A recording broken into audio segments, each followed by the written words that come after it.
How are you? Thank you, but I think there might be a little problem with your microphone with it coming through on Twitch at the moment. Someone's just posted a picture of a robot. It did sound a little bit like that. So Really? I'm sure, you have a look into that at the moment. But yeah, we are here at Magny-Cours for the Formula SimRacing Round 2 of the Winter Series. And it could be an interesting one, especially with 36 drivers about to get ready for qualifying. Some of them are out on track at the moment. Qualifying just got going, so a few minutes until any lap times really come in. But with 36 cars on the track, it's going to get interesting for sure. Yeah, I hope my mic is fixed now. But I don't know. Bit weird that that's not working, but it should be all right now, I think. So yeah, qualifying is underway. Last week around, we were of course on YouTube. We were trying something different here on Twitch this week. Okay, thank you guys in the chat. We're trying something different here on Twitch to see if this works a little bit better. The stream is gonna be uploaded to YouTube afterwards. So if you tune in later, then welcome once again. But yeah, qualifying is underway. It is a private qualifying now, unless or except what? No. In contrary to last week. Last week we had like 2 rounds and then joined the results together. Now we just have private qualifying, so everybody has his own track and nobody's getting in each other's way. And we are watching Lucas Schmid. At the moment, I think we get to see one person at a time. We do see the timing board, and we can see the live timing as well. You can see your live timing. Also, I will post a link in the chat, so you can guys watch the live timing as well. There you go. So if you want to watch that, yeah, go ahead. Something that you just mentioned there is about the private qualifying. I mean, it's something I just asked yourself and Christopher Cobb about. For anyone that isn't overly aware of what's going on with the Winter Series and what it's all about, there could be a few things that could confuse a few of the drivers or a few of the viewers. So for the benefit of everyone of mine, even I asked the question, what do you mean by private qualifying? And it is a case of, for the drivers, they are only going to see themselves on the track. So they're not going to get held up by anybody. They've got a clear track to go and do the best that they can. On the broadcast, Felix will be able to see whoever he's watching, but nobody else. They'll all be invisible, as I'm sure all of us would like to be on a Saturday morning after a heavy night out on a Friday sometimes. So yeah, it'll be a perfect opportunity for all of the drivers to get some decent lap times in. We've got a little bit of an idea of what could be quick lap times around here. I think Felix has got more information on that than myself. But I've got to say, Magny-Cours, it's an absolutely fantastic racetrack. It's one of the old classics, and proven by that is the fact that a lot of the corners around here have names, and I like that fact. I mean, you've got Adelaide, Nürburgring, Imola, Estoril, and they're just corner names around this wonderful racetrack. Yeah, it is an absolute magnificent racetrack. And just a little bit more info for you guys about this qualifying. It is the same format as we used in the 2016 series, in the regular FSR series. Every driver has 4 hot laps, 12 laps in total, so 3 laps for each hot lap, in lap, hot lap, and an out lap, to say. So everybody basically has 4 tries to set a lap time. And at the moment we are looking at Dimitri Zharov, went a little bit wide into turn 2. I unfortunately do not know every corner name by heart. You are better at that probably. No, I cheated and I got a picture. You cheated, oh dear. But yeah. Zharov at the moment not the quickest on track. At least not quicker than himself as well. Let's take a look at the live timing. At the moment it is still Luke Maguire topping the charts at with a 1:17.2. Reasonably quick times, but I think we can see quicker times. In the practice session before this, we saw the quickest time I think being set was a 1:16.8. So, oh, there we go already. Martin Stefanko goes with a 1:17.190. And as I say that, Tom Satterley goes even quicker, 1:17.0. So the times are starting to drop now. And let's see who the next car is, which we can go on board with. I think it is Luke Maguire. Yes, it is. Let's see. I think he's on his outlap. Yes, he is on his outlap. He's already had one time lap as Luke. He did a 17.2 on his first lap. I was watching him at the time. It looked like a fairly good lap. I was watching Stefanko as well. His lap looked fairly clean, but his sectors weren't exactly purples, and I spotted that Satterley was sneaking in with a purple sector too. But something the viewers are going to have to bear in mind is that with 36 cars on the track, 2 people in the commentary box, it's not going to be easy to keep up with who's going quick in the qualifying session, because the amount we have to scroll down the timing screen is quite a lot. Yep, definitely. So let's see. Luke Maguire doing his outlap slowly, now stomping the right pedal to make the best exit as possible here, coming over the line to start his lap. Coming through turn 1. It is quite a tricky corner. Have to brake a little bit and steer in at the same time. It's easy to unsettle the car a little bit there. Now onto the long straight, going beneath the ad boards and then braking here right about at the 100 meter board, making sure it turns in nicely. A little bit of understeer there. Not the best exit either, so maybe lost a little bit of time there, Luke Maguire. Now comes to the first quick chicane. Right, left should be full throttle here, especially in qualifying fuel. That should be easily full throttle. Now turning it in left, also quite difficult corner to get right. Now again full throttle, coming through the second quick chicane. Going through there nicely. Really taking advantage of every single part of the track. Also, it's quite difficult to get that right-hander right, because your tires are getting a little bit punished by the quick chicanes, and you easily lose grip there. Now right-hander goes over the curbs quite harshly, doesn't look to be improving, and yeah, makes the mistake there in the last chicane, and that's a lap gone for Luke Maguire. Let's see, we're now watching Mr. Lukacek. Well, that first name is little bit too much for me. Wojciech. That's what I'm going with. That's what I was probably very, very wrong, but that's what I'm going with. I'm just having a look at. I've been watching Eugene on an outlap and just gone through sector 1. A little bit down off the purple in sector 1, but when I say a little bit, I do mean only by about a tenth.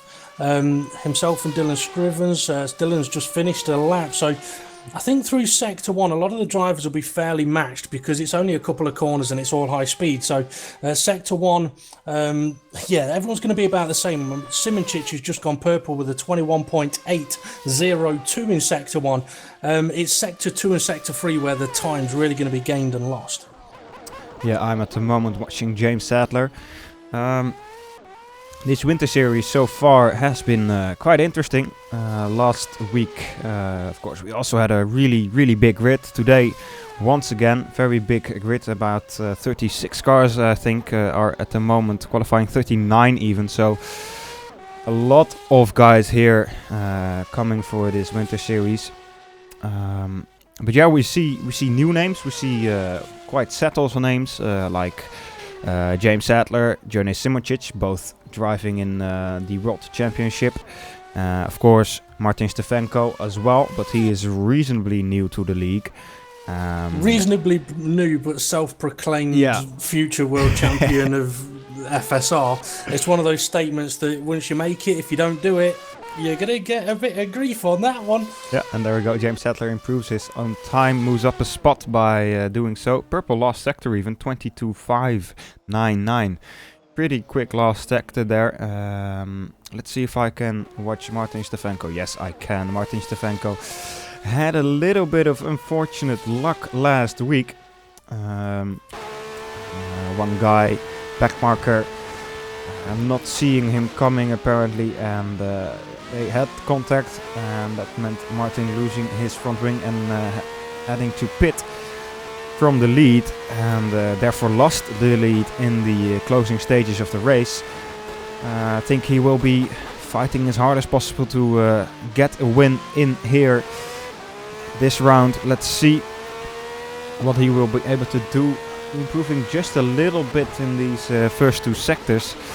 So not really the best lap yet, but he still has 2 tries after this lap. Let's see what he can do in this last sector. Coming over the line now, and it is in fact a purple last sector. I was about to say, I tell you what though, Tom Savally's just gone purple sector 1, and as I was about to tell you, he's just had a massive crash, so he's not going to be improving on that lap, unfortunately. But that's why I just screamed at you, so apologies for that one. Let's see if I can get a replay of that. Yes, I can. So Tom Savally on board here, coming through the first fast chicane, turning it in over the curbs a little bit too aggressively, and into the wall he goes. So yeah, that is lap gone for Tom Sadler. He was looking quite promising there with the quickest lap times, and I think we are gonna have a look at the wall now. He is improving in the first 2 sectors, just by a little bit, but gaps are close there. I mean, the top 7 to position 11 are all within a 10th, so really close. The gap between Michi Hoyer and Lucas Schmid less than 3 thousandths of a second, so really close there. Let's see what can the Walt do in the last sector. Not enough in the last sector, so he stays in 7th place for the moment. Lucas Shack has just done a fairly good sector 1. It's a 21.790, so he can't be far off of purple there. He may be one worth having a quick look at. I'll see who else is putting in a decent time or sectors at the moment. Yeah, Lucas Shack, of course, the winner of the feature race in round 1. May it be because of a little bit of luck from the back marker that made sure Martin Stefanko couldn't make it to the finish line in one piece, but of course he was keeping up with Martin Stefanko very nicely through the basically through the whole race, keeping the gap, well, not much bigger than 5 seconds, so did a great job there. Let's see if he can do it again here in this round. Well, Blair Disley, he's popped in a purple sector 1. I mean, like I say, sector 1 the times are going to be close, so it's all about the sector 2 times. Lucas Shack was at 17.2. He's done on the overall lap, and he's a position ahead of Disley at the moment. I'll keep you updated on Disley as he goes through a 32.7 sector 2, so he's lost a couple of tenths there compared to Lucas Shack, who is ahead of him. So for Disley, it'll all be down to the final sector. I'm surprised nobody's got into the 1 minute 16's lap time yet, but maybe that's from where they've been pushing too hard and ended up in the barrier. But Disley, he's about to cross the line now, improves his lap time, but stays in the 7th position. Yeah, only just makes the gap even closer here in the top 10. Really close qualifying here once again, as we are well used to in FSR. Basically, Lucas Schmid seems to have abandoned his lap. Let's see, Martin Stefanko is on an out lap. He is going to start his lap soon. He still has 2 tries, well, 1 try after this hot lap.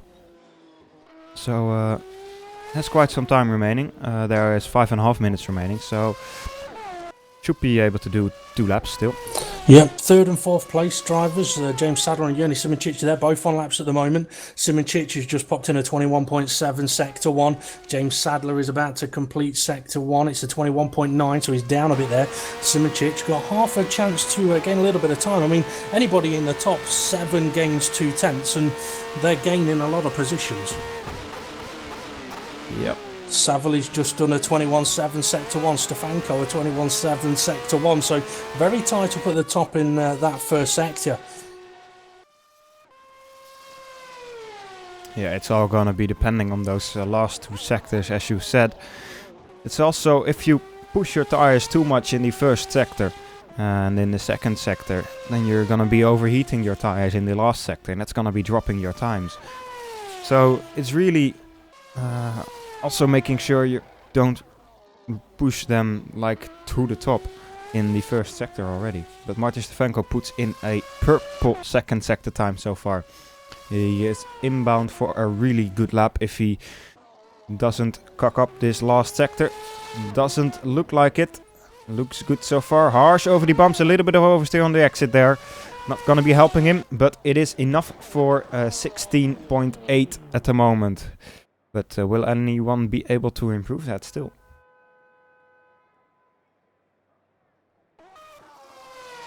Well, I think Stefanko Felix still got a little bit of time left on the board there. I mean, that wiggle he had over the start-finish line at the end of the lap could have perhaps cost him half a tenth.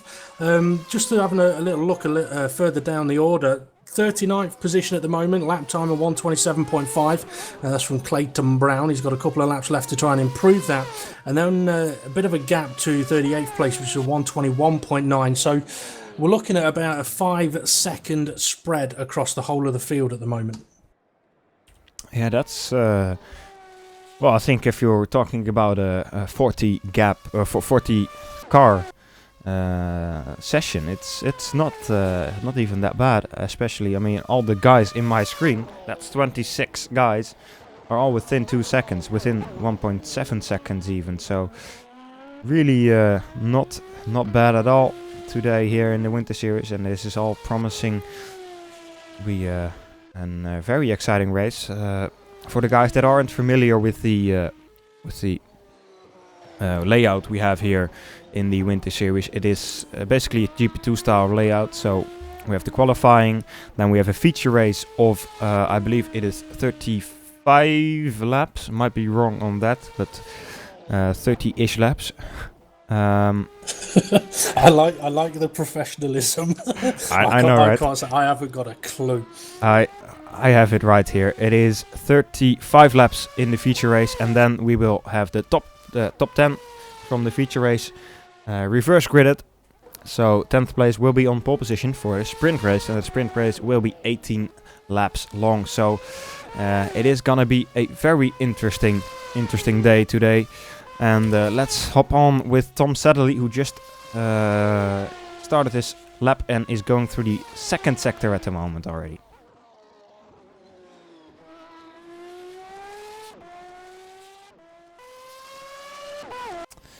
So, second sector. At the moment the difference between his own time is exactly 0. So, it's all going to be depending on this last sector for Tom Sadlerly.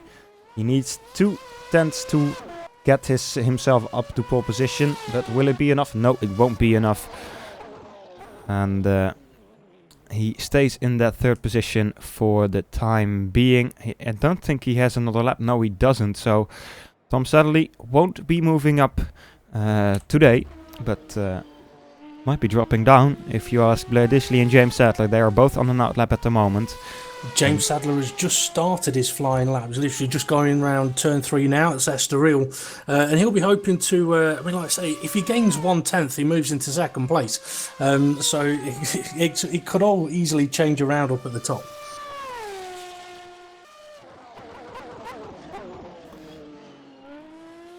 Now, something I'm interested about, I mean, you say we're looking at an exciting race. I mean, there's a couple of things. One, is the grid big enough for 39 cars? And secondly, the start of the race here in Magny-Cours is going to be very interesting because turn 1, turn 2, turn 3, they're not really going to close the field up at all. It could get very exciting. But once they head off down that straight towards the hairpin, that's where I think we might see a few cars flying. Yeah, that is a good possibility. With so much cars, it's of course gonna be tight through that hairpin and through the first lap in general, of course. But I think in the sprint race last week we had a good start, I think, and I think most people will be able to make it fairly cleanly around. There will be incidents, that's pretty clear. But James Sadler did not improve. Let's see what he did. Oh, he did. He went up from 5th to 3rd place. He gained that 10th I was on about. Oops. And stole himself for a couple of positions. Yeah, great job done from James Sadler.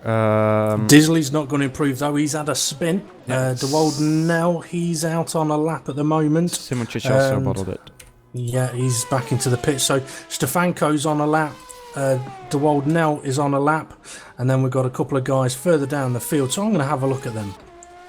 Yeah, I am looking at Stefanko at the moment. He basically doesn't have to finish this lap unless he is fearing the Bolt. Now, at the moment the Bolt needs to find more than 7/10 if he wants to improve and get the pole position. So I don't think it's gonna be a threat to Mr. Stefanko. And Stefanko indeed doesn't improve his time, but almost matches it, just like last week. And the Bolt now in the meantime moves up a spot to 8th position. So great job from the South African there.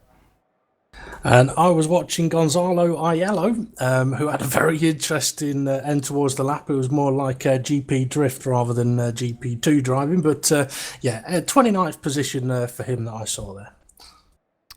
That's not bad for Mr. Gonzalo.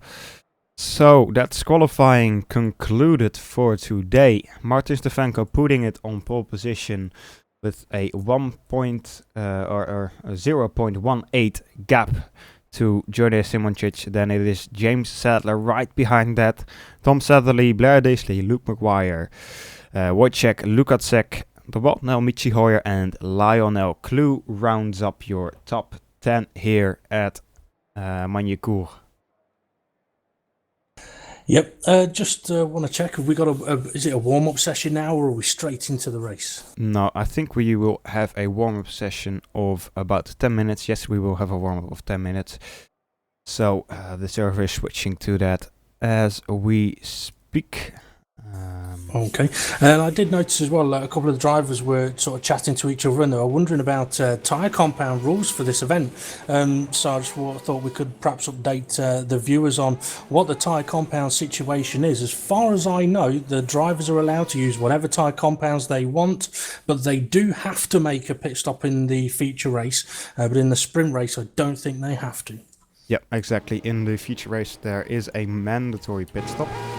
It's quite crowded in the pit lane. Quite. Might be they're exaggerating there. A lot of cars here in the pit lane. A little bit of front wings there, but yeah, there is a mandatory pit stop in the feature race. And in the sprint race, you can do whatever you want. Also, the tires in qualifying are not like set. So if you qualified on the super soft, you can still start on the medium or the hard tire if you would like. I think we're gonna see most drivers, just like last week, starting on the soft or medium tires and then switching to either a soft again or to a super soft maybe, or a medium in their first pit stops.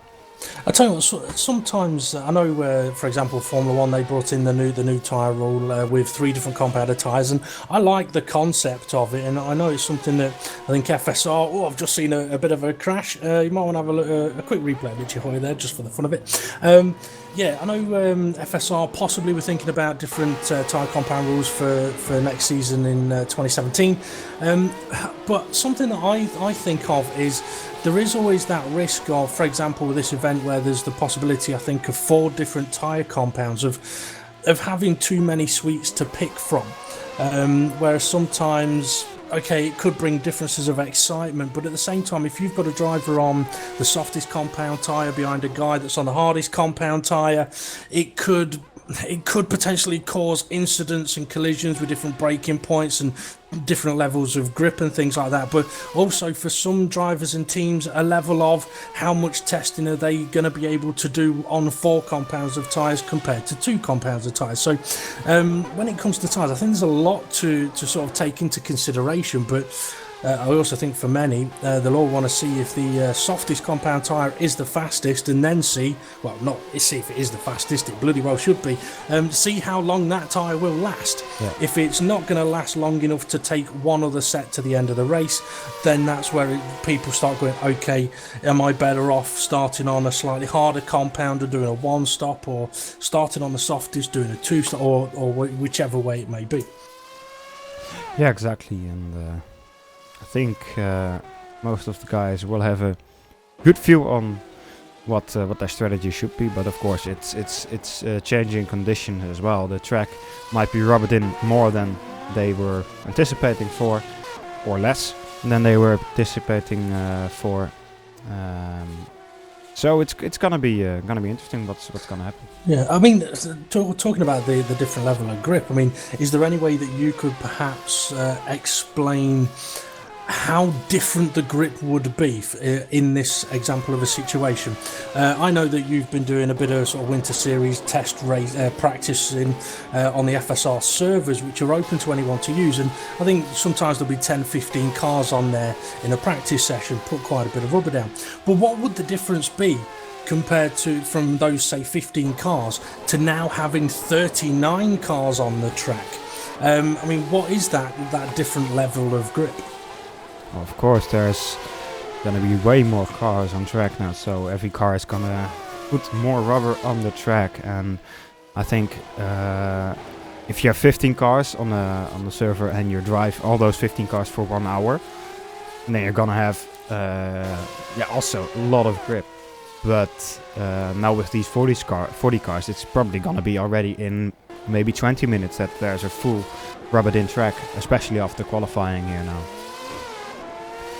So yeah, lap times are probably gonna be a difference in lap times with like a green track and fully rubbered-in track. It's probably even around 8/10 to maybe even more than 1.5 seconds. Yeah, I mean, and that is something for anyone that's new, that's interested in joining FSR. That is something that they need to realise about the real road and the level of grip. Because if you go on a server that's got no rubber down, you're going to have no grip, and you might sit there thinking, oh, well, this is awful, this is crap. But if you go driving around for half an hour, all of a sudden you'll go, oh, okay, this is feeling a little bit better now. And I can imagine going from console to, say, SimRacing in that situation, it would be very easy for people to misunderstand what is actually happening. They may think the car's awful to drive, but it could just be that the track hasn't got the rubber down on it. With 5 minutes left of this warm-up session, I'm just going to have to nip off quickly for a little comfort break and to top up my coffee cup. So I'll be back in a moment, as I've just seen a massive crash. James Sadler, I think, in the middle of that one. So I'll leave you to possibly have a look at that. Yeah, I'll have a quick replay at that incident. James Sadler, what were you doing? Let's see what James Sadler was doing. Can we get a replay of that? Yes, we can. Here we go. James Sadler coming through sector 1. A little bit of tire smoke and spinning it around, and then collecting some cars. Yep, that's definitely something you don't want to see in a race, but it's probably something that is gonna happen in the race. It's gonna be difficult for these drivers to keep it on track. Maybe for some it will be less difficult. But of course, it is a crowded server, so it is gonna be difficult for some.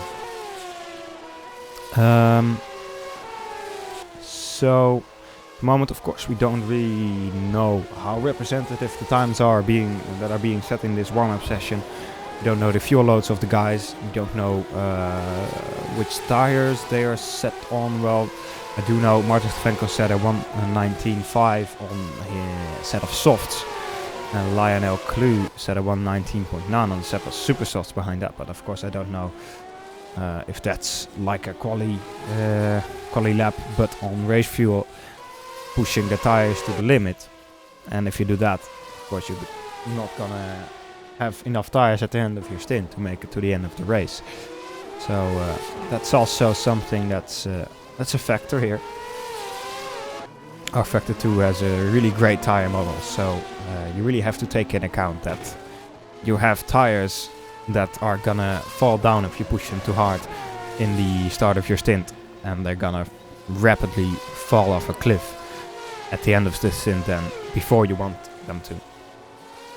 But anyway, I think it is time for a real quick break, and we will be back right about 3 to 5 minutes, and then we will be heading off for the start of the feature race here in Magny-Cours.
And welcome back, ladies and gentlemen.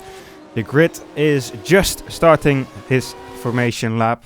Martin Stefanko leading, of course. And yeah, we are getting started here to go racing for 35 long laps. Well, it's not that long, but 35 laps here at Magny-Cours. And I think something went wrong, so we start the formation lap once again. No worries. So Dave, are you excited? I don't know if I'm excited or scared, to be honest. We just had a practice start and I was sat there, who am I going to watch? Because there could be so much kicking off on the opening lap of this race. I do think that more than likely, if there's going to be carnage, it's going to be at the hairpin on the first lap. With 39 cars on the grid or 38 cars on the grid, I think I would just ask every driver to just show a little bit of caution, because no driver can show just how good they are if their car's upside down or in a barrier. So yeah, everybody take it a little easy on that opening lap and then see how we get on for the rest of the race. So excited? I don't know. Yep. Exactly, and here we go once again. Martin Stefanko rolling off, and the grid is rolling off its slots here. Of course, formation lap, so this should be no worries for anyone. I would hope not. Now you've said that, someone's going to crash. Well, while they're on the formation lap, a couple of things just to touch on. If you are interested in giving FSR a try, check out the links on the FSR website and download the mod. It's free to download, and it's obviously free to try it.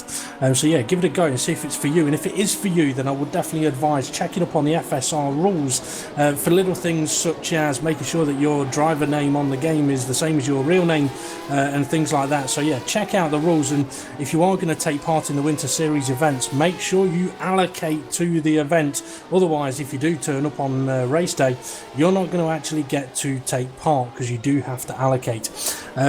So not long until the drivers are going through the end of Sector 2, and I'm looking at my track map, and I tell you what, it's like seeing a train of yellow dots all over the screen. This is going to be, it's either going to be exciting or fun. I mean, we were talking a little bit while we had the adverts on. You said to me, how many do we think we'll have running at the end of lap 1? I said, well, I reckon I'd bet on 8 not getting to the end of lap 1. I think I'll probably stick with that. You never actually said how many you thought might not make it, so do you want to have a guess? Well, I think it's going to be around five people.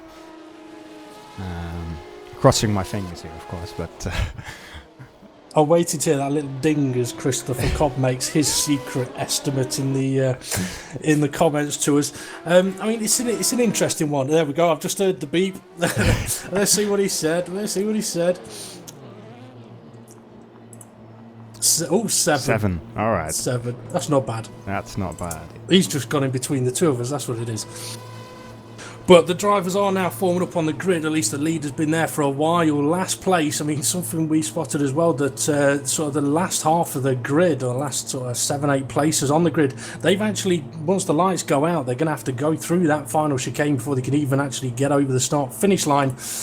But either way, we're in for some excitement here at Magny-Cours. Yeah, an incredible amount of cars. Even cars backing up there in this chicane. It is gonna be one hell of a race that we're gonna see here. Martin Stefanko is getting ready and waiting for the lights to go green. Let's see if I can get a better angle on this. No, I can't really, but here we go. 5 lights and we are racing here. Martin Stefanko has a really terrible start, and it is James Simončić that has a really great start, flying off in the distance already, and Martin Stefanko has to watch out for James Adler. Further down the field, it is also cars side by side going through turns 2 and 3, and really a lot of cars trying to battle here, but it seems to go all clean through lap through the first couple of turns here. Now coming through the hairpin.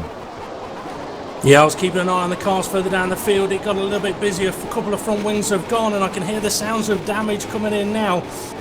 I think there may be a few crashes further down the field, but it's going to be so difficult to know exactly what's happened. Yeah, we've got cars off all over the place. Yeah, it seems to be a couple of front wings going over the place, but doesn't seem too bad. And at the moment, still Journey Simončić leading the race. Martin Stefanko chasing him down. Yeah, Dewaldnell, Tank Apple. Well, Dewaldnell's out of the race. Tank Applegate, he's still going, but not got. Well, he's had a moment somewhere. Andrew Sumner's just actually rolled his car, I believe. He's still got front and rear wings, though. This is right at the back of the field. Karel Basco, all of his wings have gone. So a lot kicking off at the back. There's a good 6 or 7 cars without wings near the back, I think. But we'll focus on up near the front for a while, I think. Yeah, I see an ACR car here without a front wing. So a couple of cars probably gonna pull into the pit lane. Let's see if I can get a little bit of clarity on the live timing. It is indeed Karel Basco and Dewaldnell already out of the race. And Michi Hoyer, indeed the ACR car that had his front wing lost and going into the pit lane now. There's a lot of cars entering the pits, and not only that, as cars were coming through the final chicane, there was more collisions, more incidents, and it is 4 cars that have not managed to get to the end of the first lap. But yeah, even at the end of the first lap, sort of into the final chicane, there was cars having collisions, but a very, very busy pit lane. Up at the front though, Yerny Simoncic leading the race now. Martin Stefanko 3/10 behind him. Different compounds of tyres on the car as well. Yerny Simoncic, I believe, showing on my screen being on the white walled tyre, yep, and Stefanko being on the yellow walled tyre. Yes, indeed. Martin Stefanko is on the soft tyre. A little bit of a different strategy here in the top 5. Top 5 all running the medium tyre except Martin Stefanko. That is interesting to see Martin taking a little bit more aggressive strategy here in his first stint. Let's see if it can pay out for him now. He is right behind the leader of this race, Yerny Simoncic. Okay, I'm going to try and have a little look further down the field at see if I've got anything. Oh, I've just seen a massive lag spike and a huge crash, a car upside down. Ivan Leonov, I was watching. I'm not sure if it's he that had the lag, but that was a massive crash that's affected a couple of... And he's reversing into the middle of the road now. Do not do that, my friend, because you'll end up with no friends, unfortunately. Sorry to undercut you, Dave, but Martin Stefanko and Yerny Simoncic are battling wheel to wheel. Martin Stefanko has made the move stick into the hairpin and has gotten passed back into the lead. Martin Stefanko, yeah, really doing a great job here in taking back the lead really quite quickly already. Satherley's attacking Disley as well, just behind them.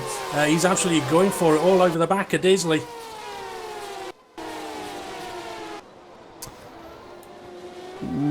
Lukacek right behind that, also really close to the gearbox there of Blair Disley, or Tom Sadley I should say. There's no surprise in a way that obviously the leading group of cars are drivers that most of us would know. Stefanko, Simoncic, Sadler, Disley, Satherley, Lukaszek is new to me, but then you've got Lucas Schmidt, Dmitry Zavahov, Dylan Scrivens, top 9 are all sort of drivers I'm aware of and doing quite well at the moment. A little further down the field though, I think there may be a few drivers having a few words with others.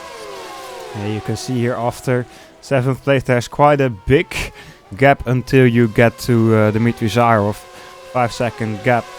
So there's still quite some battling going on here.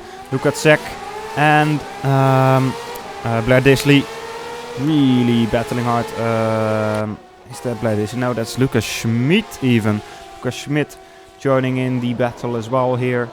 And Lukacek having a little bit of contact there with Lucas Schmidt, but not causing any damage or any spins here so far. Let's see if I can see what exactly happened with Leonov. Oh, and Lucas Schmidt and Wojciech Lukacek going side by side once again. Lukacek not giving up at all here and putting some pressure here on Lucas Schmidt. He is. I was riding on board with Lukaszek as that was all happening. It almost looked like they went inside each other for a moment. But yeah, Lukaszek trying to show that he's got what it takes to battle with these big boys up at the top. And he, in the slipstream, he's definitely gaining plenty on Lucas Schmidt. Taking a tight line through turn 3 here. That's compromised his exit though. Straight line may be affected. But he's got a nice long straight to try and close that gap in. But I think Sadler and Simoncic have just swapped places. Yes, that is true. Let's see if I can somehow find that overtake in the abyss of this console. Yeah, for any of the viewers that are wondering why we're not showing loads of replays of everything that's happened, trust me, there's a massive long list of stuff that's happened. So good luck, Felix. I'll leave it to that one. Yeah.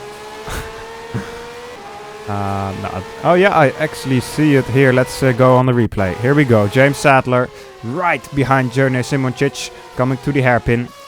Has a little bit of a slipstream, a little bit of a higher top speed maybe. Outbraking him, really braking late there, James Sadler.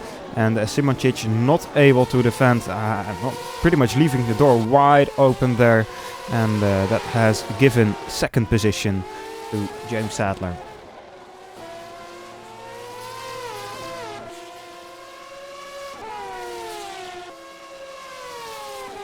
Right, let's have a quick look at Ivan Levanov, what happened there. He was driving without a rear wing already. Maybe this is already after the incident, I think. So, yeah, it will have been. He had a couple of spins after the big crash. So, yeah. A couple of DNFs now already. Let's see that list of all now. Karel Basco, Rian Lamprecht, Georg Winter, also Lionel Clu and Pascal Chapon, all DNF'd at this moment. So about 6-7 DNFs at the moment. So yeah, Mr. President wasn't that far off. Gonzalo Aiello just had a bit of an incident. He's taken Tank Applegate. I think and Luke Maguire got very busy and close to each other, had a collision. It took Tank with them. I think Maguire may be out of this race in a moment with suspension damage, and just ahead of him, Gonzalo still struggling but still trying to drive it absolutely flat out as Tank Applegate and Pankratov sneak through. So a lot kicking off here. Watching the replay here, Gonzalez coming through sector 2, spinning in the second quick chicane right into the path of the two guys there, and yeah, Tank Applegate, absolutely nothing he could do there. Really unfortunate for him, and indeed Gonzalo Aiello DNF'd. But now let's take a look at the leader, Martin Stefanko, pulling away from James Sadler by about 5/10 a lap. Now almost 3 seconds ahead of James Sadler. Yeah, I mean, Stefanko, once he got ahead, he's been able to open that gap up quite nicely, which is exactly what he would want to do. And Lukaszek and Schmidt battling it out between each other at the moment. They're swapping places. Yeah, they're still going at it. And at the moment it is also still Schmidt leading the two. I think Lukaszek won't be giving up anytime soon. Lukaszek, of course, has been active in the AMA series of the 2016 season, so he knows this car quite well, and that's probably one of the factors why he is not that slow. Yeah, oh, definitely. I mean, to put it into perspective, I mean, for drivers that were racing in the AMA car last season and got a nice setup for it, they could easily, potentially, be faster than any of the WC drivers or the Ace drivers or the Pro drivers that haven't got a setup on the car, because it's something that they're used to. Yeah, definitely. And it is a different car to drive than the regular 2016 season car. I mean, 2016 season car is based all around the V6 turbo era, so really a lot of torque in the rear wheels, and it's not that much present in this car, so it's really a little bit, you have to change your driving style to get used to this car, and that might be a little bit more difficult for the top guys here. I've just seen a message from a certain driver who shall stay nameless, who said, "That's why I'm not racing, it would be unfair." Alright. Yeah. Okay, I'll tell you what. Yerny Simicic in third place. Even James Salmon second, third, fourth, fifth. Quite close together, you know. I think around the pit stop windows, whenever that may come, a few positions could change. But yeah, I mean, the AMA car, it's a nice car to drive on its stock setup. I mean, one thing I will say is, I mean, I drove it and I thought, okay, we can get this to go a bit quicker. And I tried sort of taking part of the 2016 FSR car setup and putting it onto the AMA car, and it didn't really work for me. I then got a setup from a guy that had been driving the AMA car for a while, and all of a sudden found a second and a half, and it was like, oh, okay. And it was because of something simple. For example, this car, it's quicker with, if you try and reduce the arrows to go faster, it doesn't necessarily benefit. It can benefit by keeping higher arrows and just maximising cornering speeds. Yeah. Yeah, and that are things you are, of course, gonna learn over the course of a season when you practice. But in this winter series, of course, for some guys, it's also more for fun than for the competition. Of course, it's always gonna be about competition with these guys, but they're probably not practicing as much as they would, for example, just a World Championship race. Yep, I've just watched JJ Verts have a nice little spin in the flag-to-flag liveried car. You might want to show a replay of that, actually, because I don't know if you'd be able to perhaps see why, or give an example of why perhaps he lost control of the car where he did. Let's see. We are coming to the first quick chicane, I believe. Did he hit the curb? Outside curb.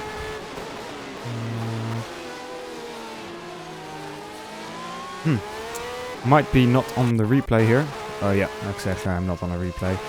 Here we go, now I am. Turning into turn 2. Yeah, just a little bit too soon on the power. And there we go. Spinning the rear wheels around, and yeah, he luckily doesn't spin into the path of anyone else, but yeah. His tires won't like it, let's say it like that. And Eugene van Lugrenberg is battling a little bit with Andrew Sumnall. Is that? Oh no, that's Mo Goris. Has just gotten past him, I believe. And Martin Stefanko is picking up the pace a little bit more. Just at the fastest lap of the race, 1:19.5. Yep. Now, another reason why I mentioned about JJ Verts' little spin there as I'm watching Sergi Heras all over the back of Dmitry Zarahov was that, I mean, if that particular type of spin happened in the opening lap or two of the race and the driver tries to rejoin the track and just go flat out straight away again, he's got to appreciate that his tyres will have overheated, they're not going to be happy, and if he tries going flat out, he's going to be off again, and that's where a driver has to sort of have that mentality of, okay, I've just had enough, I need to back off, as Zarahov under pressure and losing a position to Sergi Heras into the hairpin. Nice bit of driving from the both of those, and Zarahov trying to attack back on the exit but not able to do it. No, really nice overtake from Sergi Heras there. Straightforward, but it does the job. Now he has to make sure he doesn't make a mistake coming into the second sector here, but he keeps it nice and tidy. Zarahov not able to keep up, and I see that James Sadler and Jone Simoncic have very close into each other. Yeah. Yeah, I've just been spotted that about half a second before you did and went on board, and Simoncic has got really, really close, and if he can stay this close after the first couple of corners, he may have a chance to attack, but he has just lost a tenth or two heading down into turn 1. But this is where it's all about having the grip around this particular corner, Estoril, getting that exit speed, getting into that slipstream, and then seeing what the straight line speed is. But I don't think he's going to be close enough to have gained enough. No, I don't think so either. And Simoncic also has to be mindful of Tom Sadler right behind, and the same goes for Tom. He has to watch out for Blair Disley. What they're all going to have to be aware of is that Stefanko, he's now catching back markers, and Sadler is catching back markers as well, so they're about to encounter some traffic. Yeah, let's hope everything goes well with the back markers. Well, if you're Stefanko, what do you think's going through your mind right now because of what happened at the previous race? Yeah, I don't know, I think he probably is going to be a little bit more careful than last race. But I think he knows that he can't like really slow down too much, because he's gonna get company from James Sadler and Journey SimRacing soon. Yep, definitely. I mean, it's one thing being fast. I mean, obviously, if you're fast, then good. Being fast doesn't necessarily give you the right to just blast past people. Obviously, respect goes both ways. So if you are catching back markers, you have to appreciate that. Yes, you're faster than them. Yes, they may brake at somewhere you might not expect, and you just have to hope that they don't do anything daft. And if they do, then you're go on.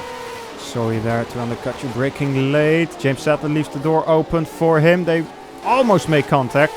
Just stay out of each other's ways, and I think Simoncic has got it here, coming into the chicane. Yes, he definitely has got it. Great move there from Simoncic. Again, James Sadler seemed to leave the door open just a little bit too much, and Simoncic taking advantage of that. Yeah, I mean, I would say you probably did leave the door open a little bit too much, but at the same time, I think that's potentially just being a little bit cautious and saying, I'm going to leave you a bit of room so we neither of us spin. And you were saying about sort of parting, opening a part there. The traffic, all of a sudden, these guys are going through cars off the track to the left, off the track to the right. So there's a lot for these drivers to bear in mind right now. Yeah. Oh, it's all getting busy into this final chicane. Tom Saverly, he's right on the back of this little train of cars. Traffic trying to get out of the way. As James Sadler, he may be close to enough to attack, and Saverly has gained on them. Yeah, this is all gonna kick off. Once again, coming to the hairpin. Sadly, not really close enough, I think, to attack the two of them, but Sadler is definitely gonna try it, which is defending nicely here. Maybe Sadler going for the cutback. Not enough of exit speed there for James Sadler, so he's gonna have to wait and try it somewhere else. Yep, he definitely is. I mean, Sadly did get close up to the hairpin, but was wise enough to not go throwing his car anywhere that it wouldn't be welcomed. I'm just going to have a quick look through the rest of the grid and see if we've got anything kicking off elsewhere, and I'll update you in a moment. Yep.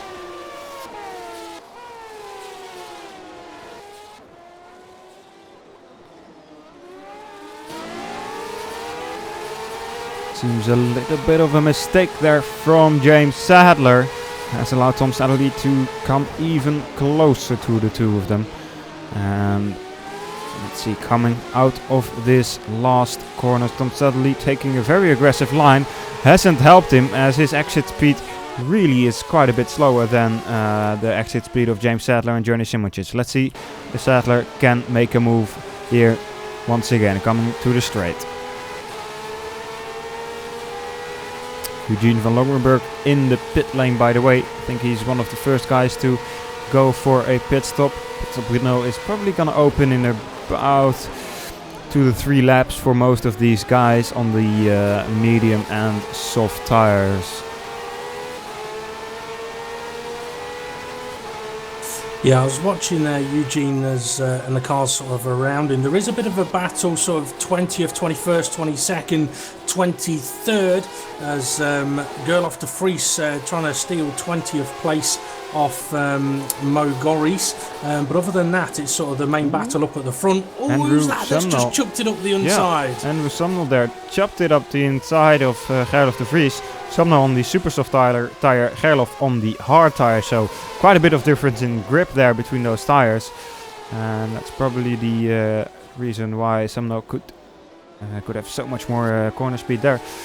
Is it me, or is his front wing basically having no end plates at all?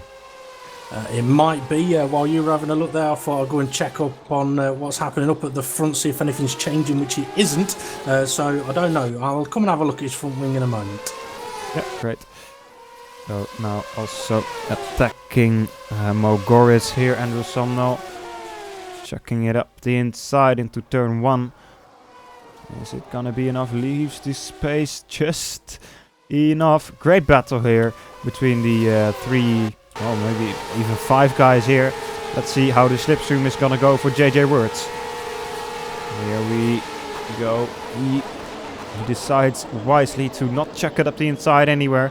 But it is gonna be Mogorys now who's gonna be attacking it. Andrew Sumnall. No, Andrew has a great exit out of that hairpin and make sure no attacks can be made from Mo. Andrew making a big slide there.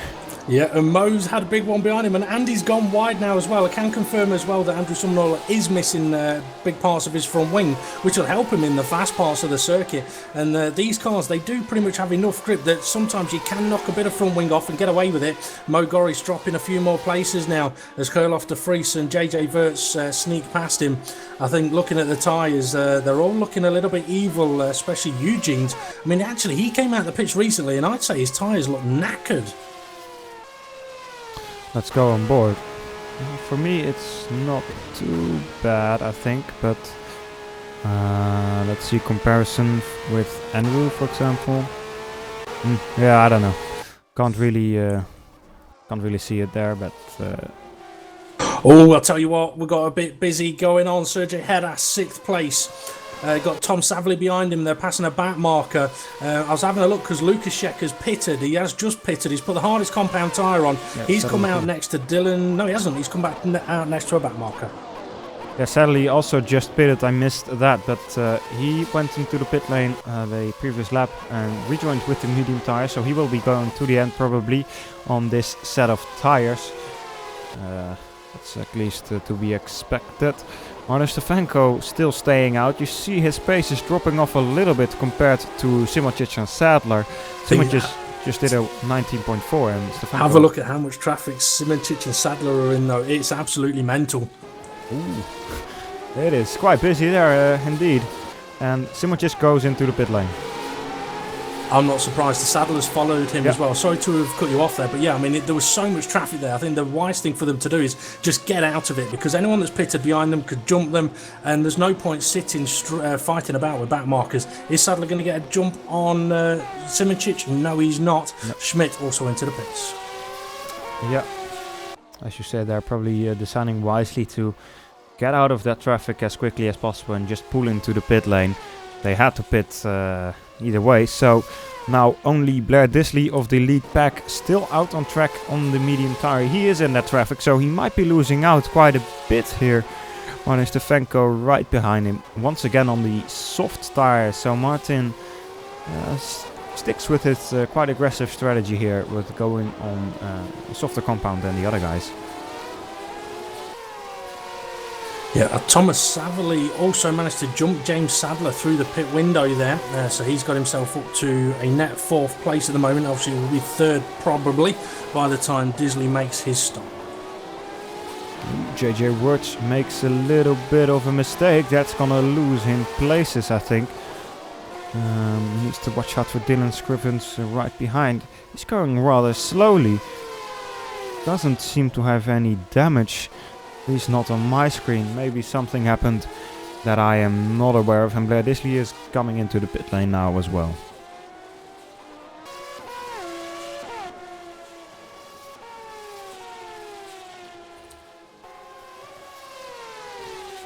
Cameron Roger now also closing into Bojan Barabukov.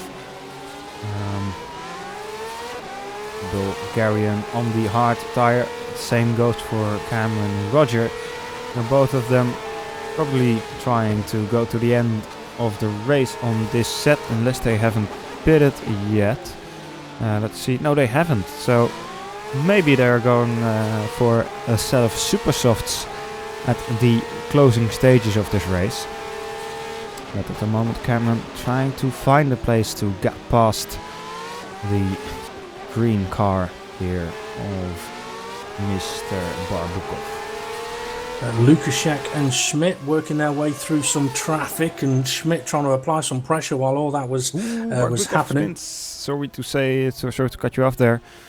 Barbukov spin around. Don't know if there was contact. I also see Fabian Ruth having some spins. But yeah, let's take a look at Schmidt and Lukaszek. They are both still going at it.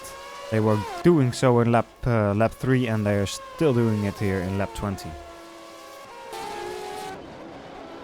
They obviously don't need any Viagra. They can keep it up all day long. Oh, that's one way to put it. It wouldn't be a commentary with me if I didn't make some kind of dodgy reference. Okay, let's see. Blair Disley, after his pit stop, he's come. I'm sure he came out in 6th place. Pits. What's this? Yeah, I was going to say, because Disley came out in 6th place, and he's actually about to attack Sergej Heras, who is holding 4th place at the moment. So Sadler's going to get himself up to 4th place. Also watch Sadlerly and Simoncic. Sadlerly and Simoncic going side by side. Simoncic staying in front here, but Sadlerly putting pressure on Simoncic definitely here now. But I am wondering what happened to James Sadler. Maybe he had a cut penalty or anything. I don't see anything here in my events that there is something that went wrong with Sadler. So yeah, strange to see. Maybe his tires weren't replaced after the pit stops or anything.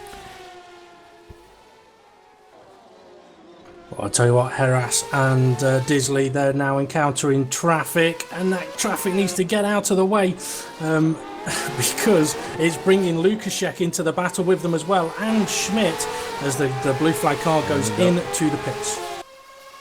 Disley on the inside, coming into turn 1. Turn 2, leave the space there, right behind them. Also tucking in there, that's not a smart place to go. And there goes the wing end plate of Lukaszek, is that? Yes, that is Lukaszek. Tucking it into the inside there, really aggressively there from Lukaszek, and maybe not the smartest move. No, I'd agree with you there. Sometimes it's wise to just hang back and let whatever's going to happen ahead of you happen and get a benefit somewhere else. Unfortunately now, yeah, Lukaszek, half a front wing missing, and we'll see how he goes on with that, whether he's going to pit and replace it or not.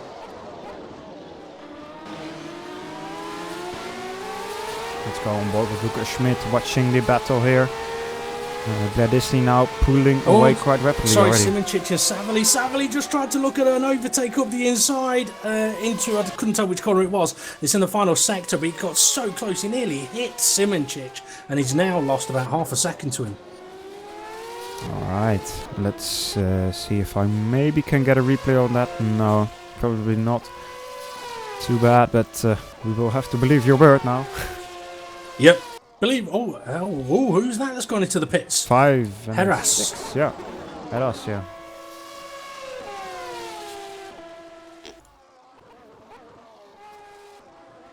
I tell you what, it's not easy commentating. It's bad enough commentating when there's like 26 cars on the track. Doing it when you got 39 to start off with. And yeah, absolutely manic this is. Especially when the back markers come into play as well. Savily and Simoncic getting close again.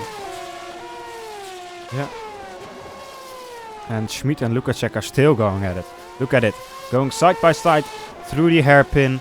Lucas Schmidt on the outside. Coming to the hairpin. Are they going to go side by side through it? Yeah, it goes alright. But really, really close racing here between the two. Lukaszek doesn't give up. Throws it up the inside here. And squeezes him a little bit on the outside. They go into the wall there. And both lose part of their front wing. Lucas Schmidt won't be happy about that. Really, Lukaszek squeezing him a little bit too much there on the outside of that corner. Let's see if I can get a replay of that. Yeah, I mean, chucking up the inside, potentially a little bit brave, but yeah, I mean, as you say, squeezing him a little too much on the exit. Once that happened, tangled wheels and off they both go. I mean, one thing it has done for Lukaszek is it's balanced up his front wing now, with both end plates missing. Looking at the replay now, he throws it up the inside here. Then, yeah. He has to watch out for Schmidt on the outside, of course, as well. Doesn't really do so, understeers wide, and that pushes Lucas Schmidt off and tangles the wheels a little bit. And then they go into the wall. Luckily not too hard for them, but it's definitely not going to be a big benefit for them. Harris Parvez, something's happened to Harris Parvez. He is out of this race. Yeah, let's get a quick replay of that. He's coming into turn 1. On the grass a little bit there, not too bad. Turning it into turn 2. On the power, way too early. Spins around into the wall. He goes, loses his rear wing, and that is race over for Harris Parvez. Oh, yeah, Lukaszek is spin around. What's happened with Lukaszek? Into the wall as well. Lukasek is in the wall without a rear wing. Lukasek is out of the race. Wojciech Lukasek, what happened to him? It seems like he has a little bit of suspension damage. Looking at it here, a little bit of lag as well here. Going over the curb there, way too aggressive on the curb, and throws it into the wall there. Unfortunate for the Bulgarian, I think. Quite possibly. Savily, he's close enough to attack. They're just going around Estoril now, heading onto the long straight, close enough to attack. I mean, it could be said as well that for Lukasek, that incident could have come from the fact that he had the incident before that caused the extra bit of wing damage. Savily then looking for the move, and Simoncic actually going defensive on this occasion, and Savily caught out a little bit by the defensive move, I think. Yeah, that could well be. And, luckily they keep it safe. Doesn't do anything stupid here, Tom Sadley. Still has 10 laps to go, of course, so a lot of opportunities still left to try and get past Johnny Simoncic.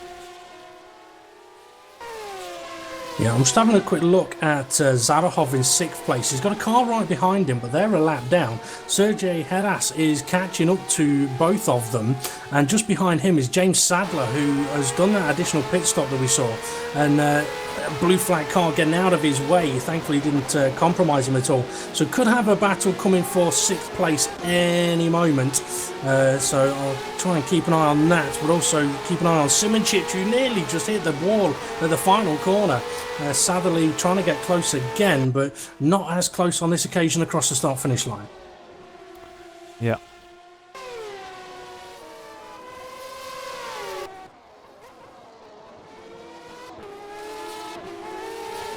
Yeah, so 6th place, 6th, 7th and 8th, they're all now within sort of touching distance of each other.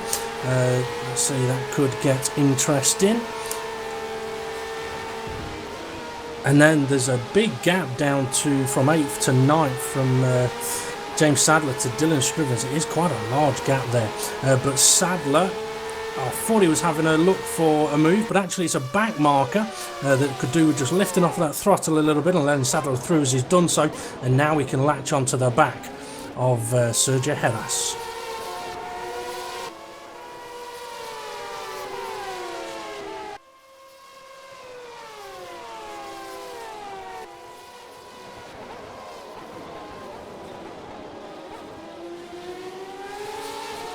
I'm wondering if something has happened to Sadly. He's now 1.3 seconds behind Simoncic. There's a car between them that's just peeled off into the pits. So I don't know if it was just traffic. Somebody has also lost a rear wing at the final chicane. I'm not sure exactly who that was.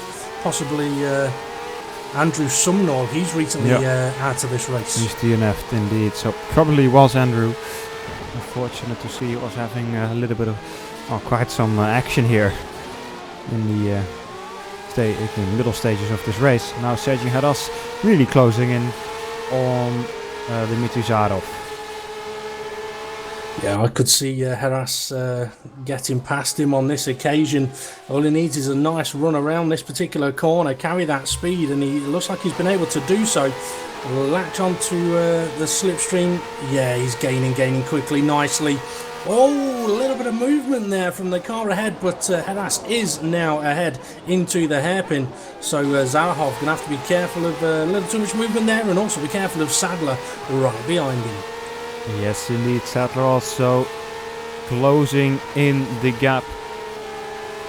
And he's going to be wanting to gain this 2 positions back after having made that second pit stop. And losing basically 3rd position at the moment. I tell you what's quite interesting as well. I mean, you mentioned a lap ago about Sadly dropping a bit of time on Simoncic. He's dropped a little bit more. It's nearly 2-second gap now. And he's going to have to be careful of Blair Disley, because Disley is catching him up.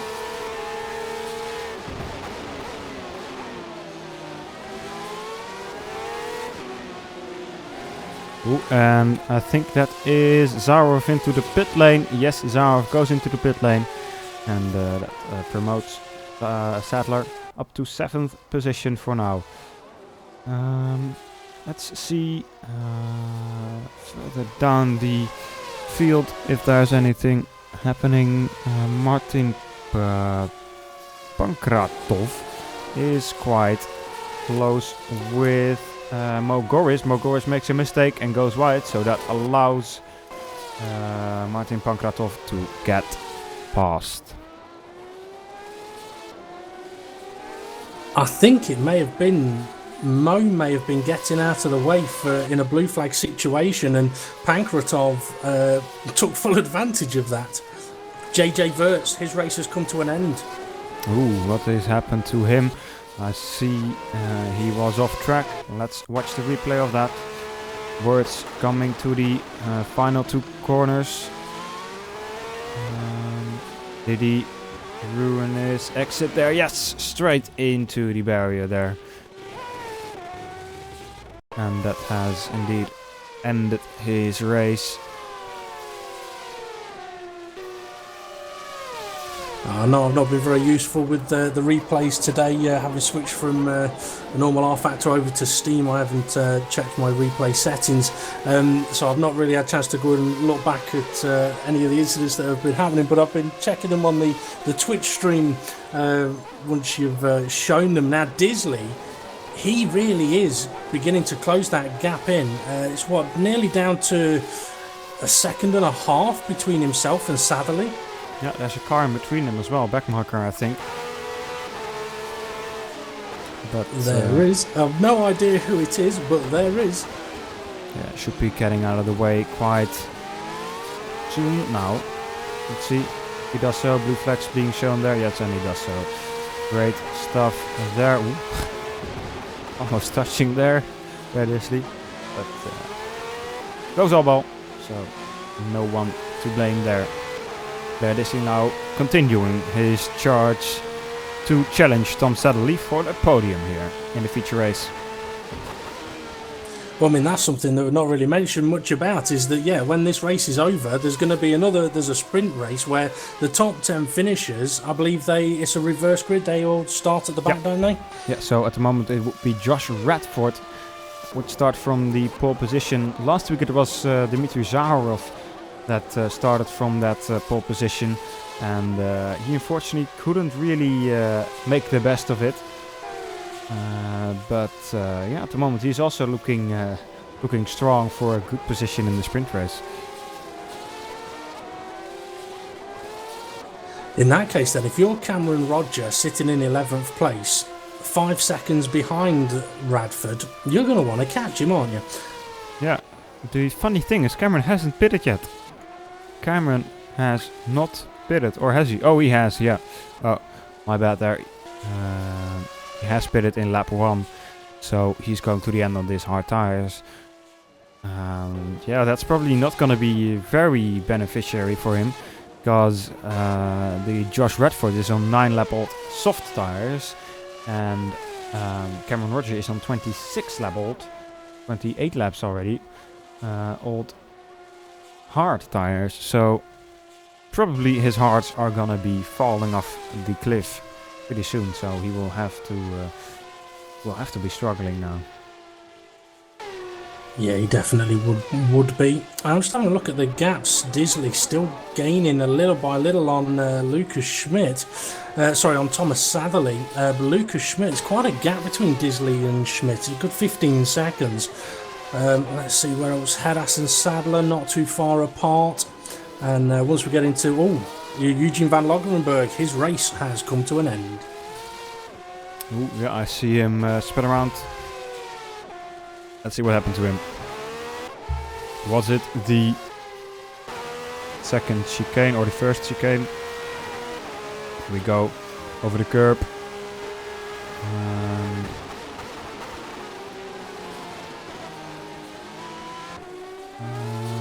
Don't know what happened.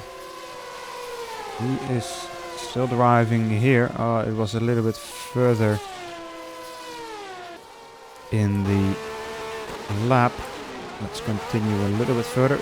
Was it gonna be on the exit of not the penultimate corner, but the corner before that?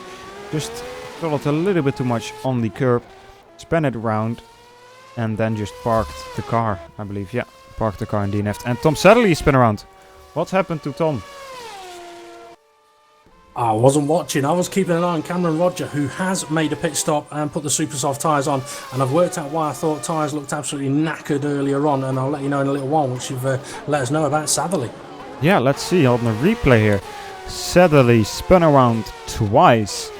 And here we go, coming to the second chicane. Ooh, a little bit of oversteer there. And spins him around. Tyres won't be happy about that. Ooh, and they even makes contact there with Blair Disley as well. So, no wings or anything flying around, but maybe a little bit of suspension damage also there on his car now. This has promoted Blair Disley into the podium positions here for the feature race with only, well, basically 3-4 laps to go. You're right, and I'll tell you what, he was kind of lucky with that spin that he had there, that it's not caused more of a problem. Yeah, exactly.